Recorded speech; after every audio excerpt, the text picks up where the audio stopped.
السلام علیکم۔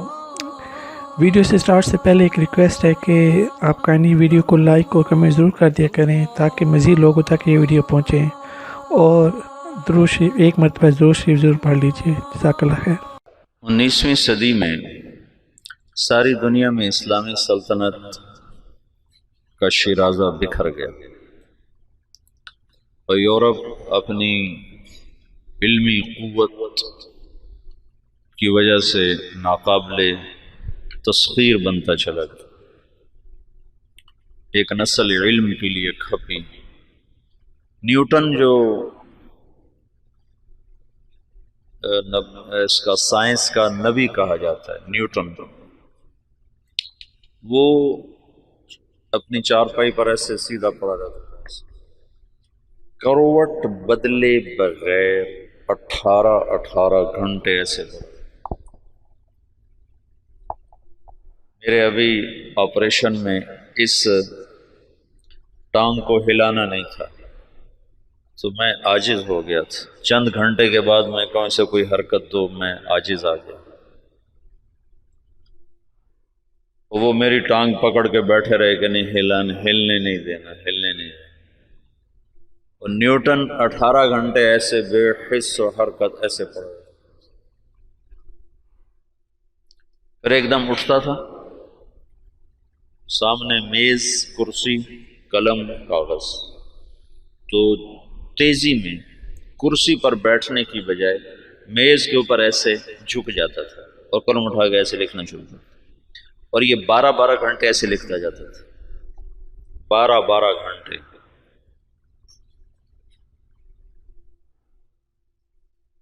جس دن اس کی شادی تھی تو اس کا دوست اس کے پاس آیا کہ شادی پہ نہیں چلنا، تو اس نے پوچھا کس کی؟ کہا تمہاری؟ کہا میری؟ کب؟ کہا آج۔ کہا مجھے تو یاد ہی کوئی نہیں۔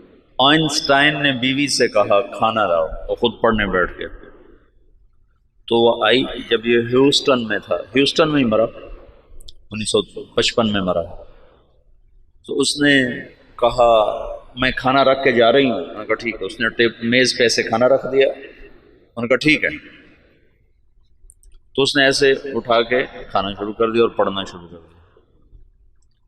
تھوڑی دیر کے بعد اس کی بیگم آئی تو اس نے دیکھا کھانا ویسے پڑا ہوا ہے۔ انہوں نے کہا تم نے کھانا نہیں کھایا؟ کہا میں نے کھا لیا۔ کہا کب کھایا؟ کہا ابھی کھایا۔ کہا دیکھو یہ سارا ویسے ہی پڑا ہے۔ اس نے دیکھا تو سارے کا سارا ویسے ہی پڑا ہوا۔ تو اس نے کیا کھایا تھا؟ قریب ایک گلدان میں پھول تھے، پھولوں کا گلدستہ، تو وہ ہاتھ ادھر جانے کے بعد ادھر گیا تو وہ پھول ہی کھاتا رہا، کڑوے کسیلے، اور اس سے کوئی احساس نہیں ہوگا۔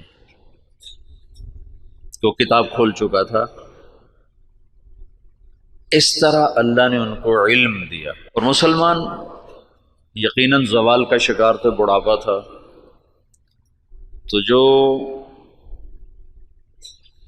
خلافت عثمانیہ تھی وہ دم توڑ چکی تھی۔ 1914 میں پہلی جنگ عظیم ہوئی جس میں ترکی نے جرمن کا ساتھ دیا۔ 1918 میں وہ بری طرح شکست پر ختم ہوئی۔ ہندوستان میں انگریز 1857 میں پوری طرح غالب آ گئے۔ رنجیت سنگھ کی حکومت تھی، انہوں نے اس کو نہیں چھیڑا۔ جب رنجیت سنگھ کے مرنے کے بعد وہ کوئی 1890 کے قریب مرا ہے، تو انہوں نے یا اس سے پہلے کچھ، مجھے سن پورا یاد نہیں، تو انہوں نے اس کا جو بیٹا تھا کھڑک سنگھ وہ بنا، وہ بہت شراب پیتا تھا، تو شراب پیتے پیتے ہی مر گیا، اور اس میں وہ بیدار مغزی نہیں تھی رنجیت سنگھ والی۔ پھر دلیپ سنگھ تھا اس کے بعد چھوٹا سا، جب وہ حکمران بنا تو انگریزوں نے اس وقت پھر پنجاب پہ قبضہ کر لیا، پھر سندھ بھی ان کے قبضے میں چلا گیا۔ تو یہاں ایک مستحکم برطانوی راج تھا۔ مزید اسلامی واقعات اور بیانات کے لیے ہمارے چینل کو سبسکرائب کرنا مت بھولیے، اور لیٹسٹ اپڈیٹ کے لیے بیل آئیکن پر کلک کرنا مت بھولیے۔ جزاک اللہ خیر۔ السلام علیکم۔